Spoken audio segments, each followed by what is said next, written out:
Lorsque Dieu nous conduit plus loin dans notre cheminement, nous découvrons alors qu'il hait nos œuvres autant que nos fautes. Ceux qui pêchent périront avec leurs péchés, et ceux qui dépendent de leur propre œuvre ne pourront être sauvés par elles.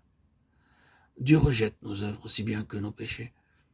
Il n'accepte qu'une seule chose, c'est son Fils Jésus-Christ. C'est Christ qui devient toute chose pour nous. Grâce à Dieu, c'est Seigneur et non pas moi.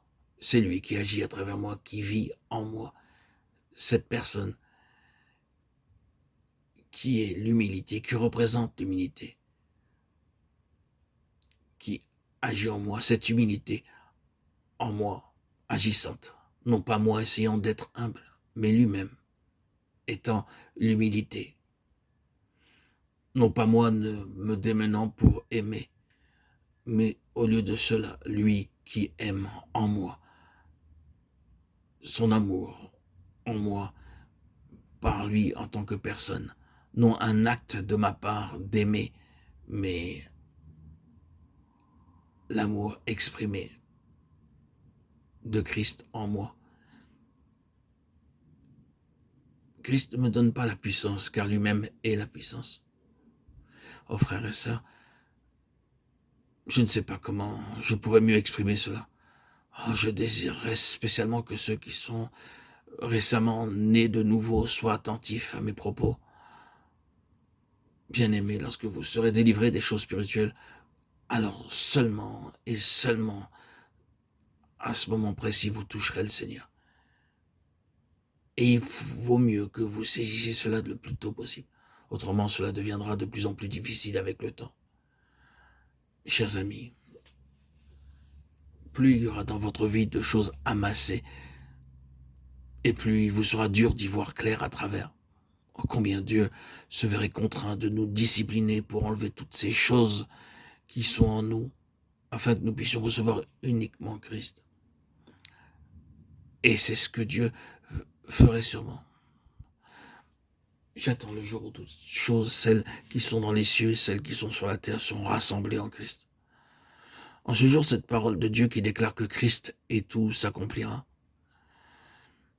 Mes chers amis, laissez-moi vous poser cette question. Comment pouvez-vous supposer que Christ soit tout un jour si aujourd'hui vous ne le connaissez pas lui comme étant votre tout? Maintenant même, Christ veut devenir toutes vos choses. Dieu nous a donné son propre Fils. Dieu s'est lui-même donné à nous. Ainsi donc, que Christ soit tout pour nous aujourd'hui, dès maintenant, à cet instant bien précis où je vous parle. Acceptez Christ comme votre tout dès maintenant. Ce n'est pas celui qui va vous guérir, mais c'est celui qui est la guérison. Ce n'est pas celui qui va vous pardonner, mais c'est celui qui est votre pardon. La personne de Christ s'exprime comme votre pardon à l'instant même, comme votre guérison à l'instant même, et vous êtes guéri et vous êtes pardonné par Christ agissant en vous, qui est votre tout. Il ne devrait pas y avoir dans votre cœur, frères et sœurs en Christ, de distinction entre Christ et les choses. Rien n'est spirituel, seul Christ l'est. Il est tout et en tout. Mes chers amis, cette réalité doit devenir évidente à vos yeux, dans votre esprit, dès maintenant, dans l'Église et en nous, puissamment.